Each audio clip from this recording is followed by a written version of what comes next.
On behalf of the World Council of Muslims for Interfaith Relations, it is an honor and privilege for me to welcome our dear friend, Dr. Zulfiqar Ali Shah, for this month's monthly forum. Every month, the last Sunday of every month, we do a monthly forum and invite a learned scholar, a speaker to share his experiences and ideas on a topic that is related to interfaith as well as that increases our knowledge as a Muslim in the contemporary world.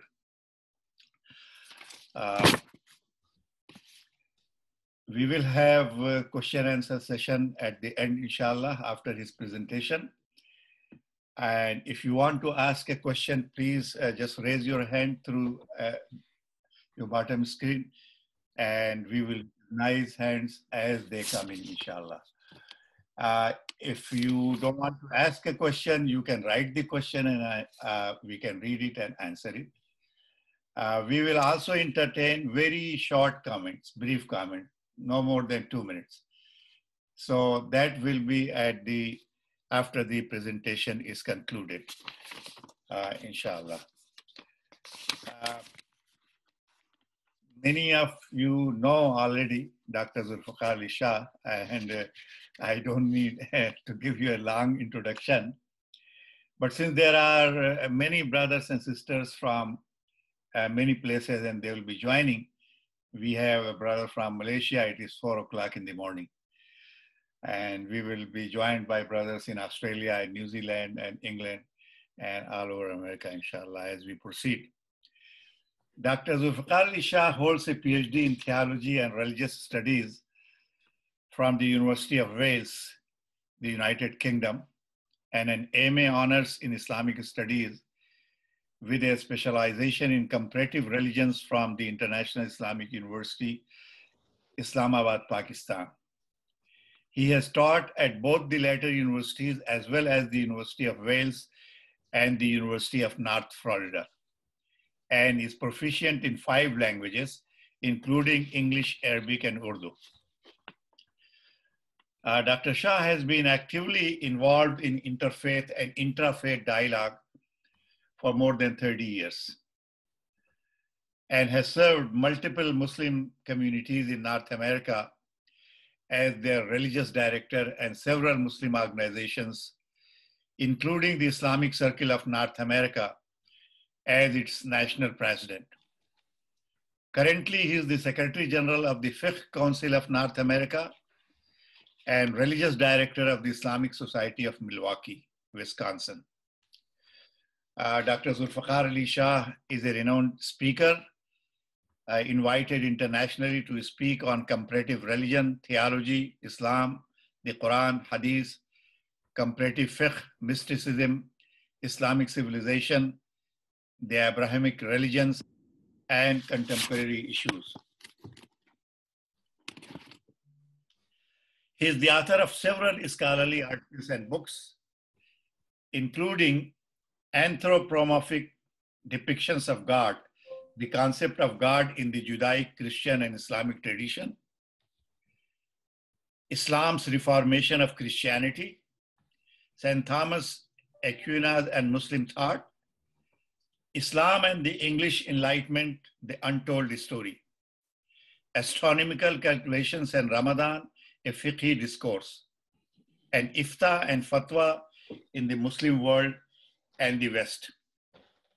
Some of his books are translated into over 30 languages. Today, he's going to focus on this book, which is being published just in May of 2022. Islam and the English Enlightenment, The Untold Story. All of his books are available through Amazon, and the topic of his lecture is Islam's impact on modern world. Of course, in the context of his research, his seminal work, I was just reading it, 700 pages, mashallah, so many references. So please give a warm welcome to Dr. Zulfiqar Ali Shah, and the floor and mic and everything is yours. Jazakallahu khairan. May Allah subhanahu wa ta'ala bless you, my beloved brother and respected mentor, Dr. Ahmadullah Siddiqi. Now, let me try to share the screen and see, yes. Can you see the screen now? Yes. Okay. Let me start from the very beginning. Alhamdulillah, wassalatu wassalamu ala rasulillah wa ala alihi wa ashabi wa man tabi'ahum bi ihsanin ila yawmiddin. Amma ba'd, fa'a'udhu billahi minash shaitanir rajim. Bismillahir rahmanir rahim. My respected brothers and sisters, assalamu alaikum wa rahmatullahi wa barakatuhu once again. I will be talking about the topic of impact of Islam upon modern civilization. If you look into the world right now, you will see that the Muslim world owns around about 75% of the total global oil reserves of the world. While the world's superpower, the US owns just 2% of total oil reserves, and all Western countries only 4% of the total oil reserves in the world. Only Iraq owns 5 times more oil than the United States, and the Muslim countries possess at least 16 times more oil than the Western countries. Let me remove this one.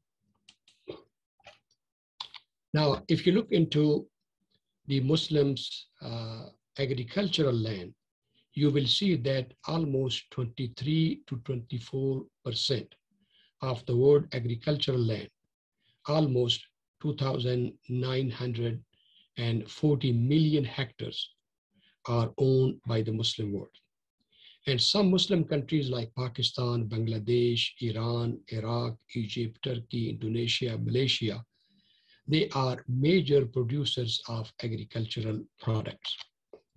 Now, if you look into the international trade, you will see that the Muslim world possesses a considerable share in global waters.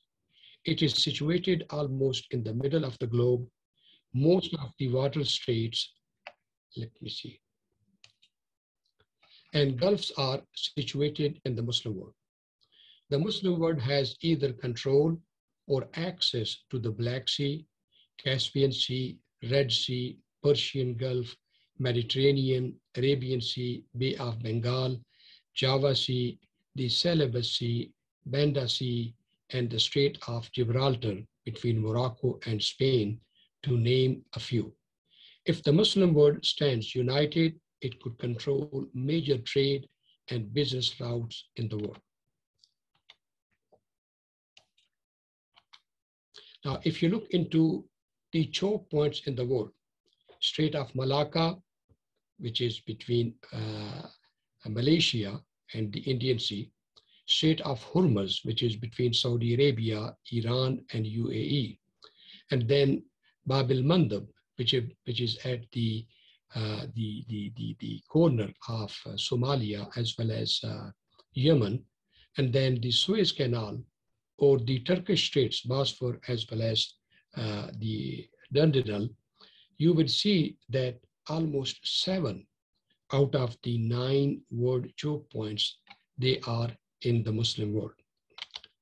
If you look into the oil or the gas trading in the world, you will see that majority of that passes through the Muslim world and through those 7 choke points. Now, these are the 2, say for example, straits, the Strait of Bosphor and the Strait of Dardanelles in Turkey. So if you can imagine the past Muslim civilization, you will see when the Muslims connected Mediterranean world with Arabian Peninsula, India, and China, they created the largest trade network in the world. And if they somehow do the same thing right now, they can be the biggest trade network in the world. So having the largest population in the world, close to 2 billion, largest army in the world, if you just combine the armies of Egypt, Iraq, Pakistan, Malaysia, this is basically the largest army in the world. And after controlling more than 70% of the world's oil and many other natural resources, after having control of key strategic naval as well as airspace, having largest contiguous land mass and nuclear weapons, why the Muslim world is still at the bottom of its civilizational aspect. Now, if you look into the Muslim world, you will see that the Muslim world is in the middle of the globe. It is contiguous, connected with each other.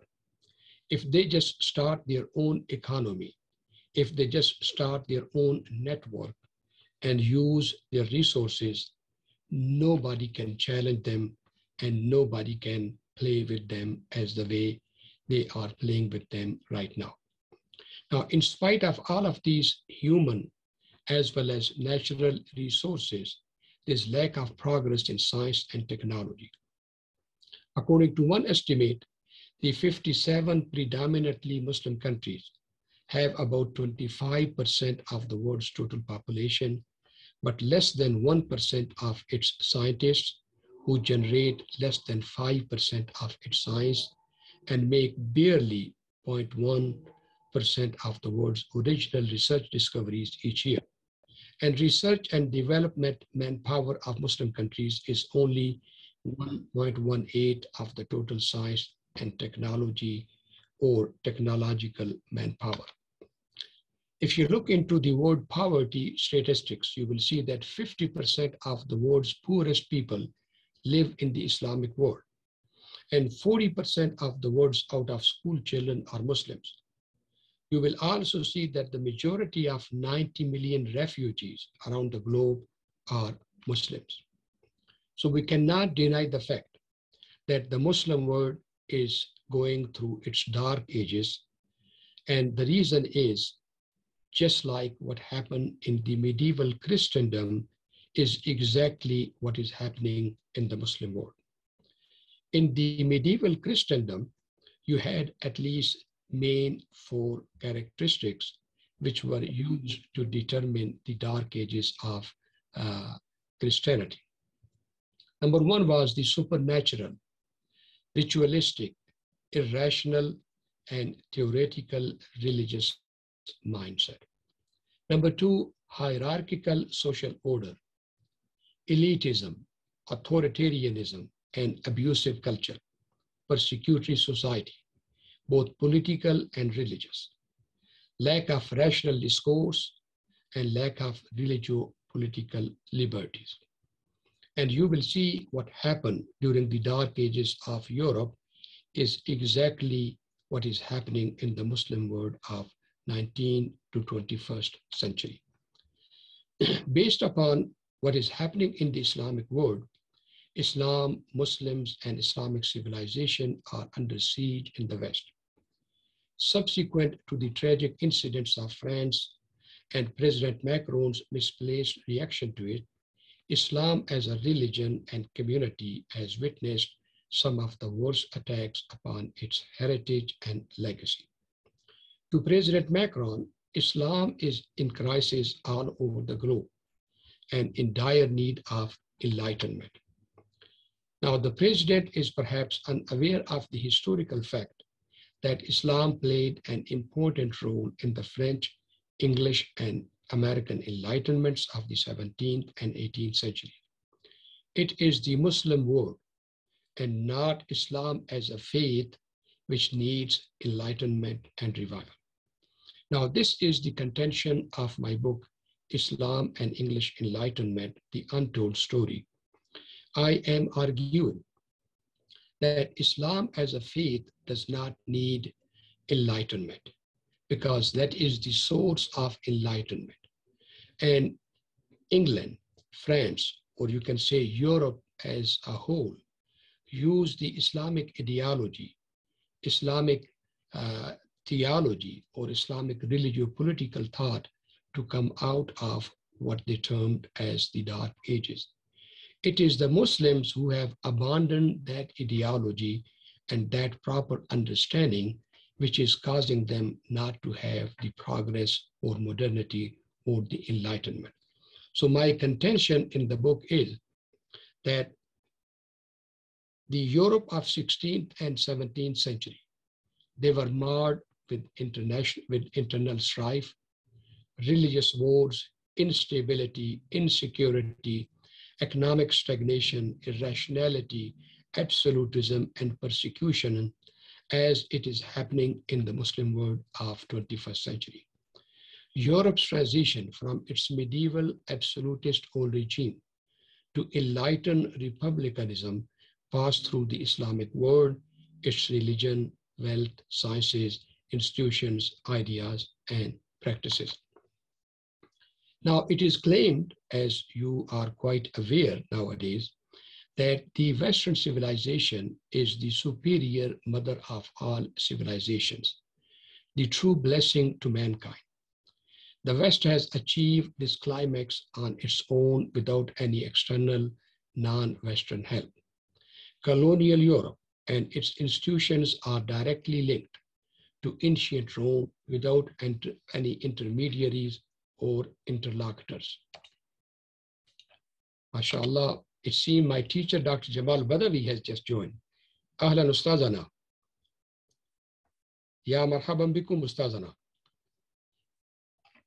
Now, Western genealogy, we are told that many of us are told from our colleges and universities that the West has a genealogy, according to which ancient Greece begat Rome, Rome begat Christian Europe begat the Renaissance, the Enlightenment, political democracy, and the Industrial Revolution. Industry crossed with democracy in turn yielded the United States, embodying the rights to life, liberty, and the pursuit of happiness. Now, we are told that the process of modernization and intellectualization is unilateral and unilinear. Therefore, modernity, science, mercantilism, and capitalism all are the products of European rationalism, intellectualism, and exceptionalism, and are unique to the Western mind and conditions. In fact, it is in European DNA. Now, this theory I am rejecting in this book, Islam and the English Enlightenment, The Untold Story. And you can read some of the blurbs or the reviews, especially by some of the leading American and English scholars.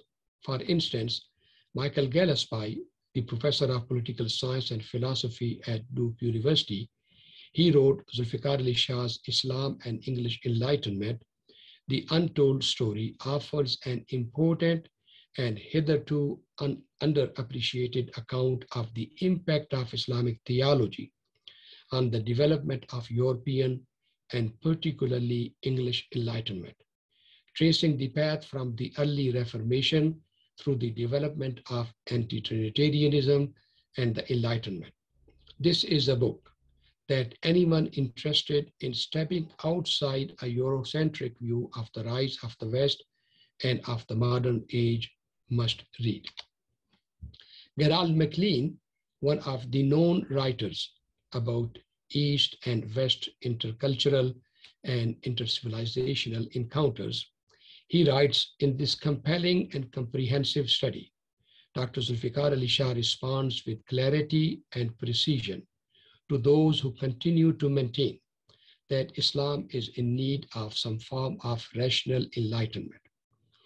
Against such uninformed and Eurocentric accusations, Dr. Shah convincingly demonstrates the central role that Islam, grounded in scientific inquiry, religious toleration, and rational thought, played in shaping the values and ideas of the very Enlightenment reformers, such as John Locke and Isaac Newton, who helped to produce the modern world. While centrally focused on examples from 17th and 18th century England, Islam and English Enlightenment ranges widely, engaging global connections to Europe from the Renaissance that illustrate debts to the emergence and development of Islamic philosophy and science. This study provides an indispensable guide to how Islam and Muslim thinkers provided the principles and ways of thinking that challenge the superstition of the medieval era and without which there would have been no enlightenment. So basically, I am refuting this Eurocentric interpretation of modernity and American English and French Enlightenment, and I am proving to the reader that the Eurocentric idealistic interpretation is too narrow, too teleological and moral interpretation of history, and actually this is too fanciful and wiggish. There was a time when Christianity was there, Judaism was there, Christendom, or what we call the Europe, was passing through the dark ages from the 6th to the 16th or 17th century. So it was not Christianity, it was not the DNA of Europe, it was not the white race, it was not the special traits of the European people which made them modern or which made them the heralds of science. It was the Muslim world which facilitated their transition from the dark ages to what we call modernity. My respected brothers and sisters, they always claim that we inherited the science and technology and the politics and the civilization of Rome. But as is clear from their own writing, that Christianity rejected all the books of Aristotle, Plato, and called the Greek philosophers as polytheists and as irreligious people, burned their book and kind of sanctioned reading of their book, and it was not allowed to read Aristotle or Plato's philosophy except whatever was amicable or was congenial to Christian theology.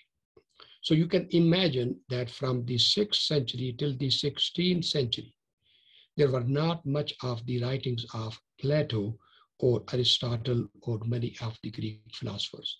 While the Muslims in the 8th century translated those Greek philosophical books and scientific and books of medicine into Arabic language, added to them, basically confined them to what we call within the parameters of Islamic theology, purged their polytheistic understanding and made them congenial to Islamic theology, Islamic political thought, and Islamic understanding of universe and cosmos.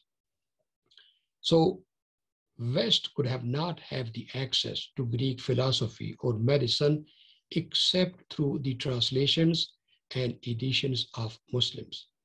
Imagine if they did not know the concepts, or they did not know the vocabulary, they did not know the terms for almost 1100 years. It would have been impossible for them to understand those scientific manuscripts, the medicine, the astronomy, mathematics, or most of the other Greek sciences. So it happened when in the 16th and 17th century, the Europeans migrated to the Ottoman Empire, to the Mughal Empire, and to the Persian Empire. So this is the time when they started bringing the manuscripts from the Islamic world, translated them into Latin, and this is where the mathematics, science, astronomy, and the other fields started in the 16th and 17th century England and France. Now, I just want to tell you why science was not possible and why this democratic or republican revolution was not possible in the Dark Ages or in the pre-modern Christendom. Because the Christian understanding was that God is triune. There is Trinity in the heavens. So as the earth reflects what is in the heaven, so as there were three persons in the heavens, there were three main entities upon the earth. So the Trinity upon the earth This is what was called the three realms of state. The king or royalty presented God the Father. Clergy represented God the Holy Spirit. Nobility represented God the Son, and then everybody else was laity. So there were what we call the hierarchical society in England, in France, throughout Europe. There was no equality.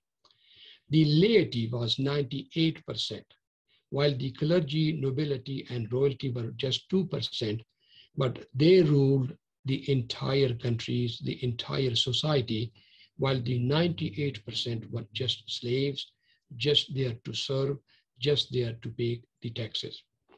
In the same fashion, the entire cosmos was considered as hierarchical.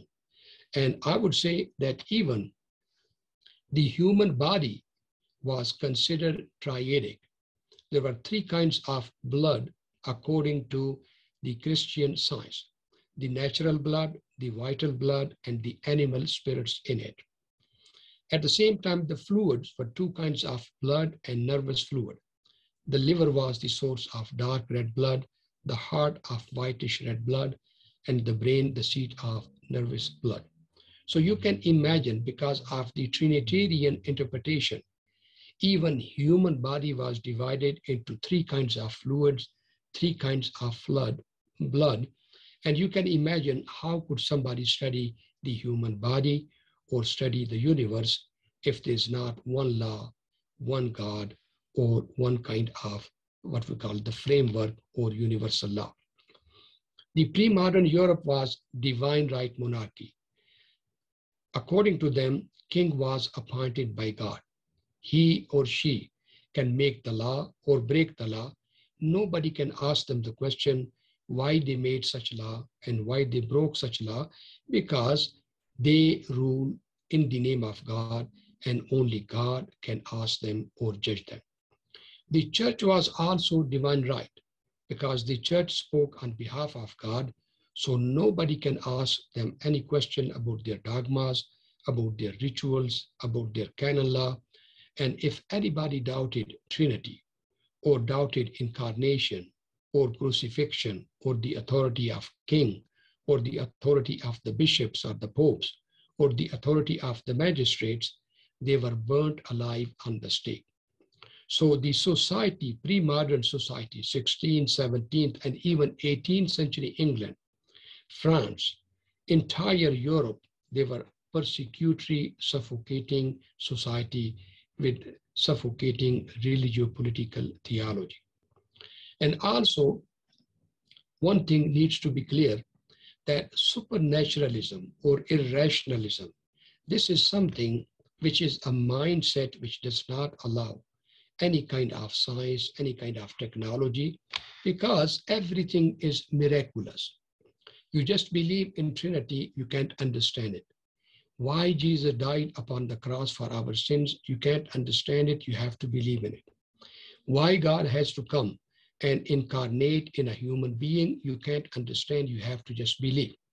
So this kind of ritualistic and elitist religious mindset was something which made science and technology one of the impossibilities of the 16th and 17th century England and Europe.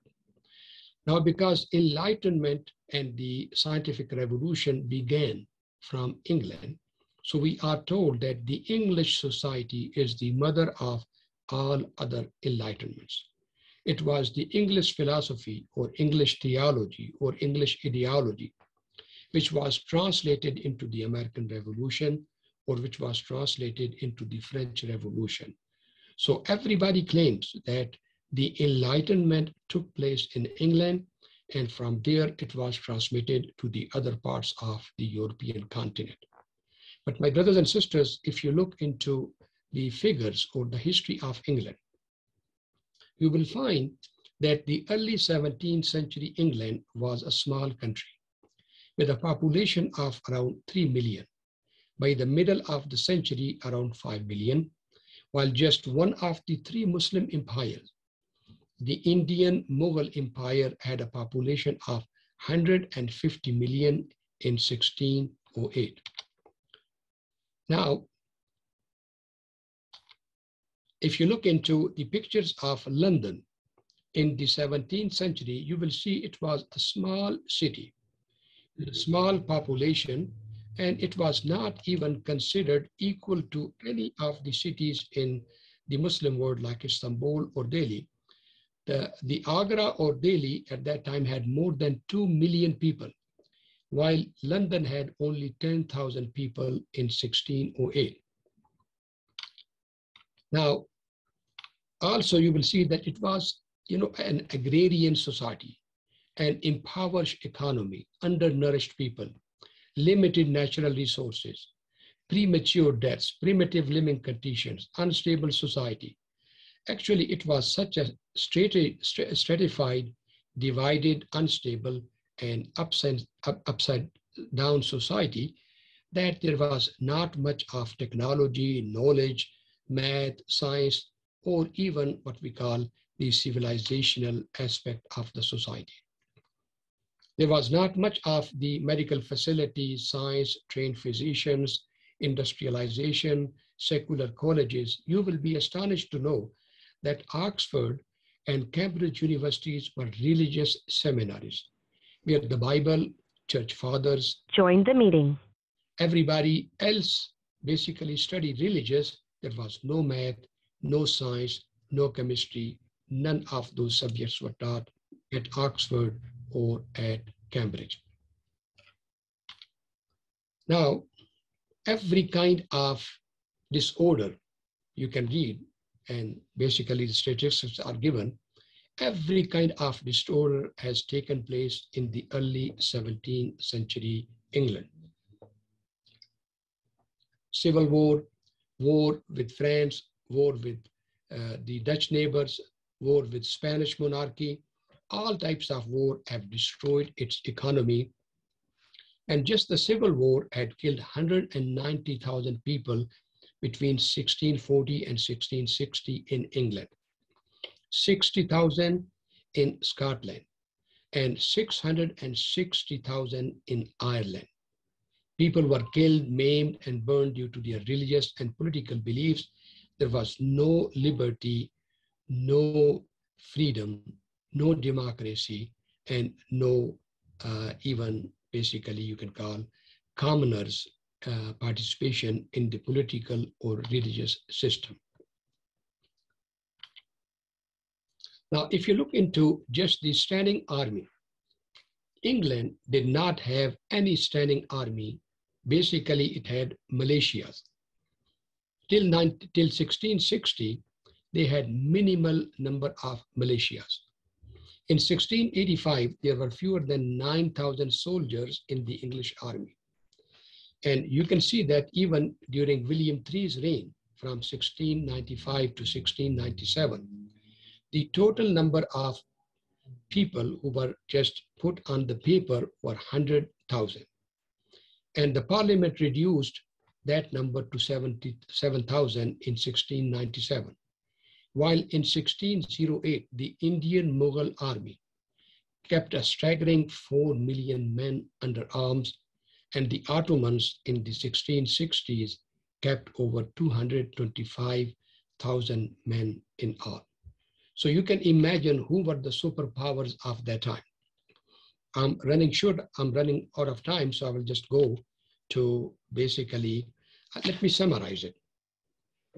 So when the Catholic Church and the Protestant Church, they got... We have about 25 minutes, Brother Zulfiqar, because we started a little late, so... Okay. Then let me try to summarize it, and then we can go through the slides. Now, England started the Church of England and separated itself from other Protestant churches as well as the Catholic churches. And because of its war with France and with Spain and with Dutch neighbors, everybody boycotted them. So their own economy was impoverished, agrarian.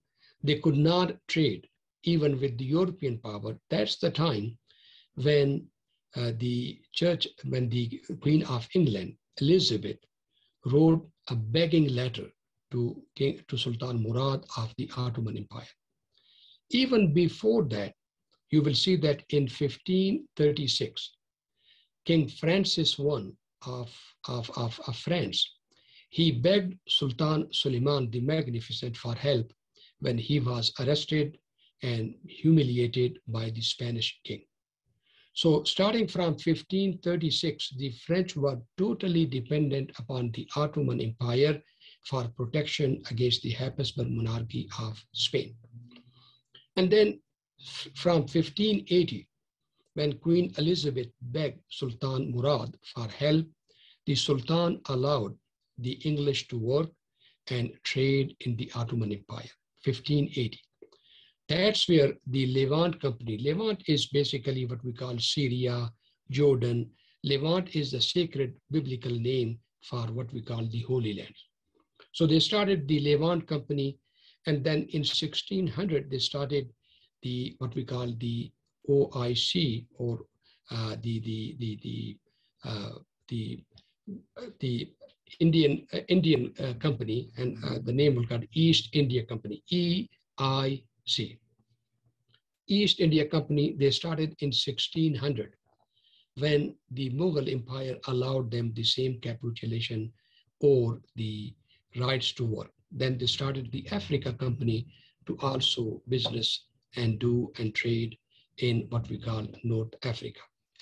And these companies, you will see that majority of the members of the parliament or the rich people of England, they started investing in Levant Company, in East India Company, and Africa Company. And the figures give you that almost 23% of all the members of parliament, they were investors in the East India Company or in the Levant Company. Now, sometimes when the power came to England, they started rewriting the history, and they have portrayed as if their factories or their traders or their councilmen were kind of colonial authorities or powerful.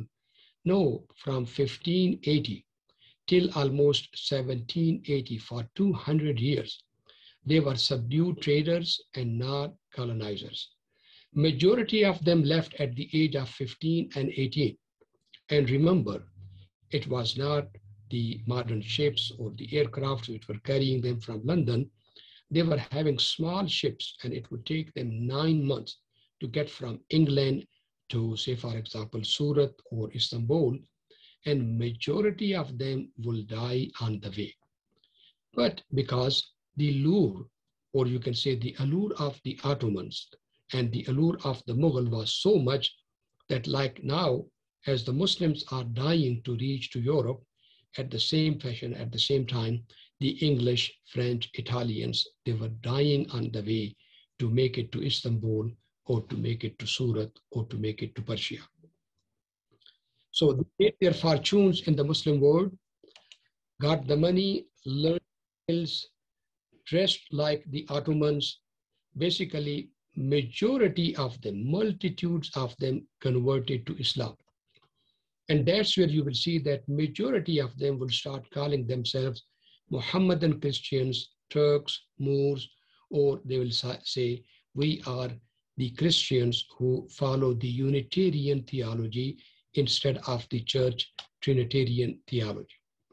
One of the famous historians from California, Alison Coudard, she states that the Eurocentric nature of most European history writing minimizes or obscures altogether the fact that Europe was not a dominant power in the early modern period.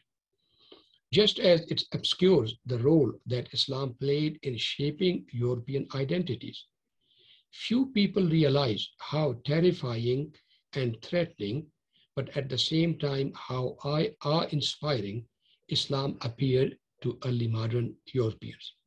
As now, all of us try to come to America or Europe. At that time, the superpower was the Ottoman Empire, the Mughal Empire, the Persian Empire, or the Barbary states. Now, when Muslims were expelled from Spain, almost 300,000 Muslims were expelled from Spain, they started looting the British, the French, and the Spanish ships because the Christians have expelled them and taken all of their property. So basically, they said that this is our jihad to take the revenge from them. So millions of Christians were taken by these Barbary pirates, and because majority of them wanted to have their freedom, and there was only one way to get their freedom, and that was conversion to Islam. So millions of them accepted Islam and became Muslims. Now I am going to go into the details. These are basically pictures when many of the Europeans will be standing out of Topkapi for permission to work in the Ottoman Empire. Now, as I have mentioned, that the British and the Europeans, they were not the colonizers, but they will have to wait for years and years to have the approval from the Sultan, or to have the audience with the Sultan, or to meet with the, say for example, Mughal Badshah or the king. Now you will be astonished to know that until the 19th century, all European ambassadors were introduced formally to the Ottoman Sultan as naked and hungry barbarians who had ventured to rob the brow of the Sublime Porte. The Ottoman Sultan dictated the trade and diplomatic policies. The Europeans were there to follow rules, not to dictate. Every night in most of the khans or most of the inns where they were living, they will be locked every night under the janissaries and will not be permitted until the morning with the permission of the police or the janissaries. And now I just want to go, say for example, to one of the statement of Grand Vizier Kara Mustafa. The Grand Vizier Kara Mustafa laid plain the Sublime Porte's view regarding Europeans, stating to the English ambassador Sir John Finch that all ambassadors were sent hither by your representative princes to answer for the lives and estates of all Muslims all over the world that are damaged or suffer by your respective subjects. And you are here a hostage to answer for all damage done by English all over the world. So you can imagine that the Sultan was paying their salaries, and Sultan will take them hostage or put them in the prison if the English or the Dutch or the French or the Italian or the Portuguese will attack any of the Muslims or take any of the Muslim ships into their custody. Now, when the English King James II sent the ambassador and sought the help of Jahangir, for example, you will see that Jahangir's painter, Bishitar, he painted, you can see here, James even under the feet of Jahangir. Now, other kings or Muslim rulers were depicted under also the feet of Jahangir, but King James over here, you will see that it was considered that even not worthy of being in the feet of Jahangir. And just look at the word Mughal, because the Mughal, the word Mughal, term Mughal became part of English language. And Mughal means somebody who has got so much money, so much diamonds, and so much prosperity that does not care how he or she wants to spend. So if somebody wants to say that somebody is rich, filthy rich, they would say, are you a Mughal? So that became part of the English vocabulary, because the Mughal Empire of that time was the richest empire in the world at that time. And the Barbary state like Morocco and Algeria, they were also very rich and considered the most prosperous in the North African area. Now, I just want to give you a certain example that when in East India Company, after 1780, sometime when they wanted to assert themselves, even at that time, till 1780s, the Mughal kind of crushed them and then punished them to the extent that their governor or their chief of the factory had to put his head in the feet of the Nawab, and repeat, Tumhare ghulam, I am your slave, I am your slave, because they dared to do some kind of construction without the permission of the governor. So those things continued for almost 2 centuries.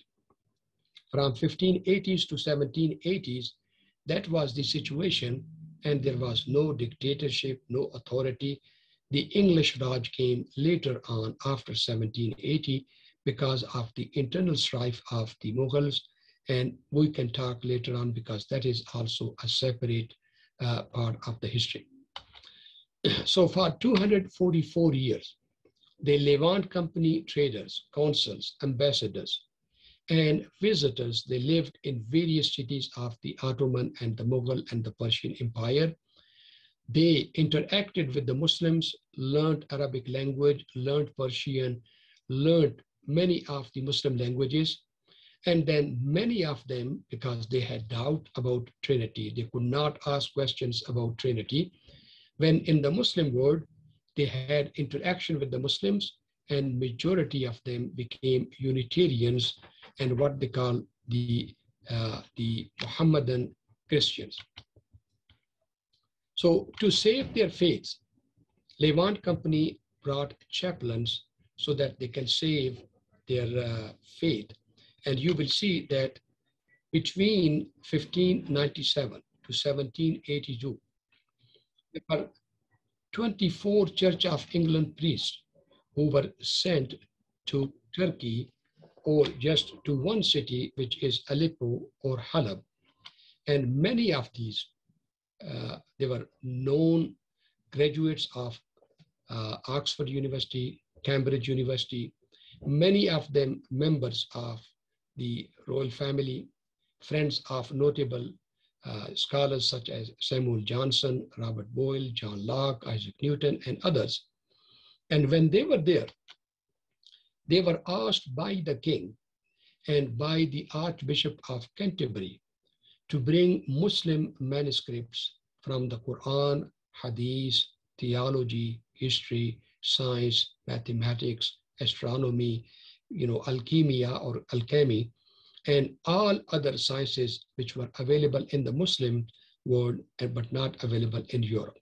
So the books of Aristotle, the Greek books of science and medicine, astronomy, mathematics, all of them were well developed in the Muslim countries, in the Muslim world, and they were transmitted from there by these chaplains, by these ambassadors, by these consuls to England.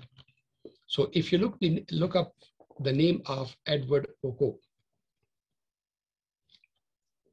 for instance, he was sent by the king and by the Archbishop William Laud, who was also the Vice Chancellor of Oxford University. So he sent Edward Pocock first to Aleppo, where he stayed for 6 years. And when he returned to England, he sent him back to Istanbul, where he stayed for 3 more years. His role was to collect all of these important scientific Muslim manuscripts. And you can imagine that he brought to William Laud, the Archbishop of England, Canterbury, almost over 1,000 Oriental manuscripts, which he donated to the Bodleian Library in Oxford when Archbishop Laud was killed. So you can imagine that the King of England, Charles I, he wrote a letter to all members of Turkey Company, Levant Company, East India Company, that each ship has to bring either an Arabic or Persian book to England. Now, if you look at the letter of the king, it tells you that how Arabic and Islamic sciences were given significance by the King of England. King Charles wrote, the king has also considered that there is a great deal of learning fit to be known written in Arabic, and great scarcity of Arabic and Persian books in this country, whereof he requires that every ship of that company at every voyage shall bring home one Arabic or Persian manuscript book to be delivered to the master of the company, and by him to the Archbishop of Canterbury. We shall dispose of them as the king shall think fit, provided that the books so to be brought be any other than Quran, because there is a great choice of them here already. So before 1660, the focus was upon religious books and scientific books, but after 1660, it became mostly upon the mathematical and scientific books. And you can imagine John Selden, he owned almost 10,000 volumes of Arabic and Persian manuscripts, and he donated 8,000 of them to the library in Oxford. So here I'm just going to summarize that based upon these manuscripts and translation, this is where you will see that what we call the scientific transition started in England. These are the pictures that most of these chaplains or ambassadors, they lived in the Ottoman Empire. They dressed like the Ottomans. They spoke the Ottoman language, and they served coffee as the Ottoman served coffee. So these are some of the names which went to the Ottoman and the Persian Empire, came back. Just take the example of Dr. John Cowell. He traveled to the Ottoman Empire, collected the manuscript, studied over there, and on his return back to England, became the Vice Chancellor of Cambridge University. And he was a close friend of John Locke and Isaac Newton, and even Isaac Newton's teacher, Isaac Barrow, who was the chair of mathematics in Cambridge before Newton. He went to Ottoman Empire, studied there, learned Arabic language, brought the manuscript, translated them, and those translated manuscripts were the one which were used by Isaac Newton. So you will see that these people, they wrote about their trips to Turkey or to the Mughal Empire, and the natural philosophers, all of them, they learned Arabic language, some of them at the age of 50. So based upon these, now most of these manuscripts are in the Bodleian Library, and I'll just show you some of these pictures. Now you can see the name of the person who purchased them, where he purchased this manuscript, and basically what is the date of that purchase. So you can go in the Bodleian Library and you can see them even nowadays on the internet. It will tell you the name of the person who purchased it, and then you can see that they are writing in Arabic and translating them into Latin.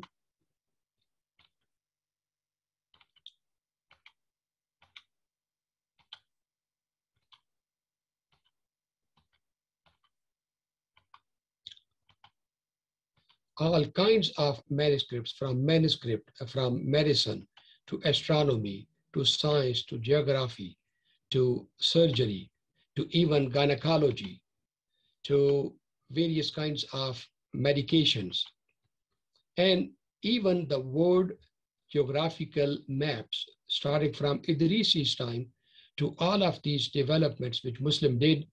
These were the maps of the world which were used by the English to explore the world.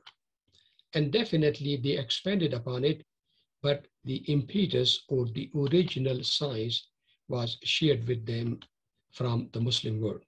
Now here is the famous picture of what they call the Royal Society, the harbinger of scientific revolution in England. And when they are doing the kind of research, astronomical research, you will see that the pictures are like the Muslims. At that time, science was connected with the Muslims. And you will be astonished to know that the original members of the Royal Society included 3 Muslim members: Muhammad bin Hadu, the Moroccan ambassador to Charles II's court, and also Muhammad ibn Ali Abgali. And here is the picture of bin Hadu in the Royal Society. And here is Muhammad bin Ali Abgali, his picture in the Royal Society's museum. Now, majority of these people, the natural scientists who were the harbingers of scientific revolution. They got those translated books, they took them, they put them into experiments, and this is the way the science began in England. You will be astonished to know that the Arabic language department in Oxford was established in 1630 and in Cambridge University in 1632. And the Department of Chemistry was established in England in 1692, 62 years after the Arabic department was established in Oxford, because all of these sciences were translated from the Arabic language into the Latin and into English. And now this is where the political, religious, and scientific revolution took place in England. Now, I want to make it very simple, my respected brothers and sisters. As I mentioned, that Christian Trinitarian theology kind of said that there are three persons in Godhead in the heavens, and upon the earth there are three classes: the clergy, the nobility, and the laity. Islam brought its concept of unity of God and unity of human being, that all human beings are created by the same God. He has gifted to each one of them a soul from his own self, so all human beings are created equal, and based upon that soul, based upon that human dignity, based upon that وَلَقَدْ كَرَّمْنَا بَنِي آدَمَ, all of them, they have got equal, inalienable human rights. And what our scholars later on mentioned, the objectives of Islamic Sharia, the preservation of human life, preservation of religion, preservation of human continuity or genealogy, reason, property, and family. So they were considered the inalienable rights. No king can take it, no clergy can take it, and no nobility can violate it. La ikraha fi din, there is no compulsion in the matter of religion. So no church can impose. In England, in France, everywhere it was said, one king, one law, and one religion. Catholics could not live in the Protestant areas, or they did not have the right to have business or citizenship or any salary from the government. And the Protestants did not have any right in the Catholic Church or the Catholic area. In the Anglican areas, the Lutheran churches, or the Calvinist church, they had no rights whatsoever, but they were persecuted, burnt alive, and they were haunted. In the Islamic world, the Jews, the Christians, the Hindus, the Buddhists, each of these have independent millat, independent you can say communities, their own judges, their own churches, their own synagogues, and their own, say for example, qadis or their own umara. They were responsible to the king or to the sultan, but they were not imposed or in any way or form Islamic theology, Islamic law, or any of the Islamic rituals were not imposed upon them. So religious freedom was there, while the religious freedom was not available in England or any place in Europe. The Sultan was elected or appointed, but was not the divine right. The Sultan had to follow the Quran. Quran was the constitution. And the ulama and the qadis, all of them were keeping an eye upon the Sultan. And if Sultan openly violated the constitution of the Quran, he was disposed and he was strangled sometime, and sometime he was crucified. But in England or in Europe, king was divinely appointed. Nobody can go against it or cannot remove it, or killing a king was unthinkable. So when these people came to Ottoman Empire or to, say for example, the Mughal Empire, that's where they started the campaign for religious freedom, for consultation-based system, or limited monarchy, or what we call the commoners' revolution against the clergy or against the nobility. And that's where Islam became relevant to them. Islam or Islamic Unitarianism was used by majority of those English or Enlightenment figures because it talked about equality of humanity or equality in front of law or equality or freedom of religion or freedom of choice or freedom of expression. So Prophet Muhammad sallallahu alaihi wasallam became the most discussed person in entire Europe in the 16th and 17th century. Quran became the most read book in the entire European context. Islam was used more than Christianity. There were Muslims everywhere. Just in the city of Algiers, there were 200,000 Christians who had converted to Islam. If you look into the history of the 17th and 18th century English historians, you will see that they are saying that in the Ottoman Empire, there are more converted Muslims, reverts, than the original Turks or the original Muslims.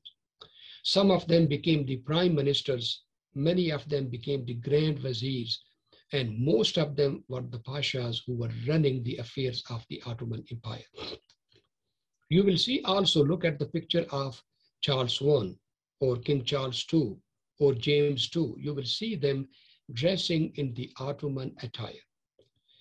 If you look at some of the pictures of Queen Elizabeth, you will see that she is putting on hijab and the Ottoman clothes which were sent to her by the wife of Sultan Murad.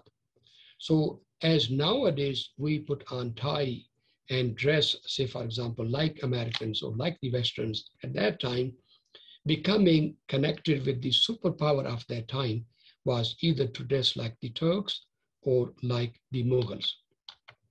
So now you will see that during this time that these scholars or these Enlightenment figures like John Locke, Isaac Newton, Robert Boyle, many of them, because they subscribe to Unitarianism, they subscribe to religious freedom, they subscribe to what they call limited monarchy, or kind of limiting the authority of the church. They were called crypto-Muslims, Turks, Moors, and Mohammedans. Islam was publicly appreciated, and Islam became the dark bubble of Christianity. Islam was used as a whip to say, look, Islam says that all human beings are equal. Christianity says there is hierarchy of nobility, clergy, and laity. Islam gives the religious freedom while Christianity persecutes and basically practices inquisitions. You will see that there were converts and reverts everywhere, and they were moving either to the Ottoman or the Mughal Empire. They will marry there, they will bring their wives and children back, and they were called white Mughals among the English. So this is where you will see that Islam was used as a mirror to rectify Christian excesses, the English problems, and English issues related to civil liberties, religious liberties, and political liberties. Here I would like to mention three people: Henry Stubb, John Locke, and Isaac Newton. Henry Stubb and John Locke, they were class fellows from their elementary school. Both of them went to Westminster School. Both of them went to Oxford College. They became the students of Edward Pocock, who was the head department of Arabic in Oxford University. And Pocock was the one who in Istanbul or in Aleppo gathered all of those manuscripts and started having doubts about Christianity. So even though he was a person of Church of England and did not want to lose his job or get persecuted, he had some kind of heterodox views about Christianity, which he imparted to his students like Henry Stubb and John Locke. Henry Stubb became a librarian, assistant librarian in the Bodleian Library. And when he looked all of these Arabic manuscripts, that's where he became a Muslim. So he wrote a book against Christianity, defending Prophet Muhammad sallallahu alaihi wasallam and Islam, and wrote in this book that Prophet Muhammad sallallahu alaihi wasallam was nothing but a messenger of God, whom God sent to revive the original message of Christ, the Unitarian and simple and moral message of Christ and his disciples, and that Christianity was basically a Roman mythology. Trinity was nothing but a nonsense which was introduced by the bishops or the Roman authorities in the 4th century. And from his perspective, Islam came to rectify the corruptions of Christianity. And to Henry Stubb, Islam was the solution for all the religious persecution which were taking place in England, the political persecutions which were taking place in England, and also the financial debacles which England was going through. So he insisted that English people should just accept Unitarian Islam, bring the Ottomans rule, and kill all of these princes and these bishops and get rid of Christianity, and they will become superpower like the Ottomans of that time. He also worked for Shaftesbury. Shaftesbury was the opposition leader which wanted to limit monarchy, to limit church authorities, and to help the overseas traders. Now, Henry Stubb and John Locke, both of them worked for Shaftesbury. So John Locke and Henry Stubb, the class fellows, worked with the same Professor Edward Foucault and worked for Shaftesbury. So their theology, their understanding was very similar. The difference between Henry Stubb and John Locke was that John Locke was very cautious. He did not want to kill himself or lose his position. He did it without making himself publicly known. So he was a Unitarian heretic who believed, like Henry Stubb, that Prophet Muhammad sallallahu alaihi wasallam revived the original Unitarian and moral message of Jesus and rectified the corruptions of Christian church, Trinitarianism, incarnation, crucifixion, and what is called the salvation through the grace of God, through the crucifixion of Jesus, and not by moral actions. So therefore, John Locke called the Prophet ﷺ as the borrower, somebody who borrowed the original message of Jesus and then shared it with the entire humanity. John Locke also believed that the Bible was corrupted, that Christianity or Trinity was kind of supernatural, nonsensical, nobody could understand it. And John Locke was the one who came up with what we call the concept of popular sovereignty. That instead of the church or the king deciding what type of rules, what type of rights, there are inalienable rights. He summarized the 5 objectives of Islamic Sharia into 4 inalienable rights: the right to life, the right to liberty, the right to property, and the right to have the sort of health or liberty to marry whomsoever you want. And that Unitarian concept was also with Isaac Newton, who was the student of John Cowell, and Isaac Barrow, and both of them had gone to the Ottoman Empire, brought the manuscripts. Isaac Newton took many of those translated manuscripts, used them for his experiments, and he became the father of what we call chemistry, or the father of scientific revolution. Isaac Newton did not believe in Trinity. He called it the nonsense, the most disgraceful thing to God, and the biggest drama in the world. He declared the Bible as corrupted. He was a Unitarian heretic, and he believed that Prophet Muhammad sallallahu alaihi wasallam was a genuine prophet, a Unitarian prophet who was sent to the Arabs and who brought the original message of Jesus Christ. That Unitarian Islamic theology was transmitted from Isaac Newton, John Locke, and Henry Stubb through the Unitarian leader. His name was Joseph Priestley, who was expelled from England, and he migrated to America, and he became the leading figures of the Unitarians. And most of the founding fathers, John Adams, Thomas Jefferson, Benjamin Franklin, and George Washington, they became what we call Unitarians or deists. They rejected Trinity, they rejected church Christianity, they considered Bible as corrupted, and they wanted to build America based upon what they call the Unitarian Christology of Jesus. So they will call Muhammadan Christian by their opponents, Muslims by their opponents. And actually, because John Adams and Thomas Jefferson, they knew each other very well. So when John Adams became the president, Thomas Jefferson was the vice president. But in 1800, when Thomas Jefferson challenged John Adams' presidency and wanted to be the president of America, John Adams became public and said he is more Muslim than Christian. And he made it public, and it was published all over America, that if you want to elect a Muslim president, then you can elect Thomas Jefferson. And if you want to elect a Christian, then you elect John Adams. And then Thomas Jefferson reacted to it and said, basically, your belief system is not very much different than my belief system. You are a Unitarian. You don't believe in Bible.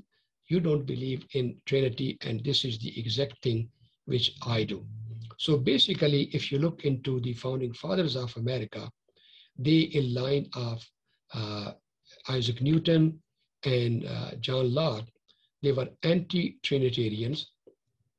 They did not believe that the Bible was the original word of God, and they also rejected Trinity.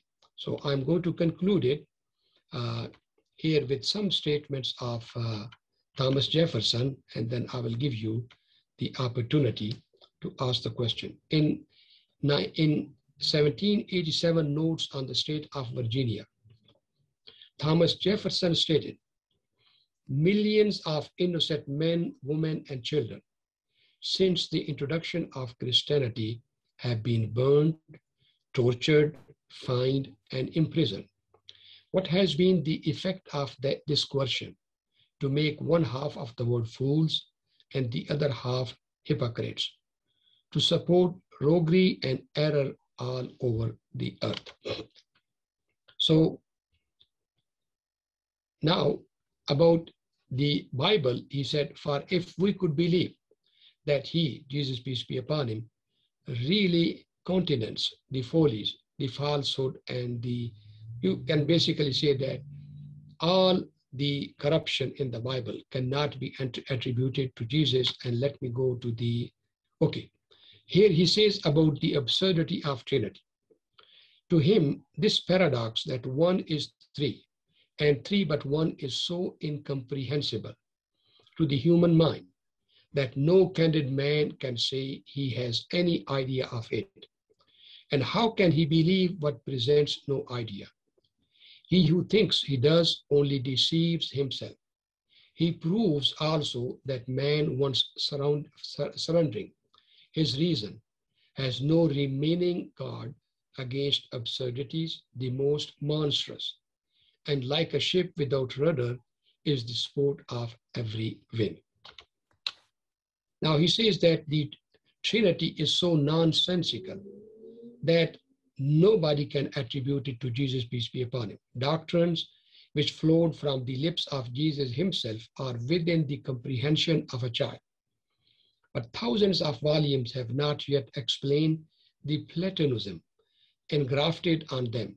And for this obvious reason, this nonsense can never be explained. So Trinity to him was nonsense and a scandal. And then basically what he said and what he wished, that because of the Enlightenment, because of the Unitarianism, United States was getting rid of this dark ages, this corrupted Bible, this scandal trinity and the church persecution, and he rejoiced that in this blessed country of free inquiry and belief, which has surrendered its creed and conscience to neither kings nor priests, the genuine doctrine of one only God is reviving. And I trust that there is not a young man now living in the United States who will not die an Unitarian. So basically, Thomas Jefferson, John Adams, Benjamin Franklin, and many of the founding fathers, they were deists, they were Unitarians, and their theology was closer to Islamic Unitarian theology, Islamic moral and political thought patterns than Christianity. So therefore, I will conclude saying that Alhamdulillah, it was the Islamic religion, Islamic theology, Islamic religio-political theology or ideology which helped them to usher in scientific revolution, Republican or democratic revolution, religious and political liberties. And if Muslims leave their dark ages and leave their supernatural mindset, this ritualistic mindset, this persecutory type of policies, these royalties, these nobilities, these hierarchies in the name of who is who, if they just go back to the original message of Islam, then Islam can enlighten them as Islam enlightened them from the 8th or actually from the 7th to the 16th century. So therefore, it's not Islam which needs enlightenment, it is the Muslim world which needs enlightenment. And if somehow they can go back to the original message and teachings of the Quran and Sunnah, with all of these natural and human resources, they can go to the pinnacles of human civilization, and that can also go to the higher, or you can say, to the height of their civilizational aspect, and also control the world and dominate humanity with moral and with good Islamic teachings. I will stop here, inshallah. I'm sorry I had to go further than the assigned time, but I will be happy to answer your questions, inshallah, if there are any of them. Jazakallah khair, and thank you very much, Dr. Zulfiqar Ali Shah, for a wonderful presentation.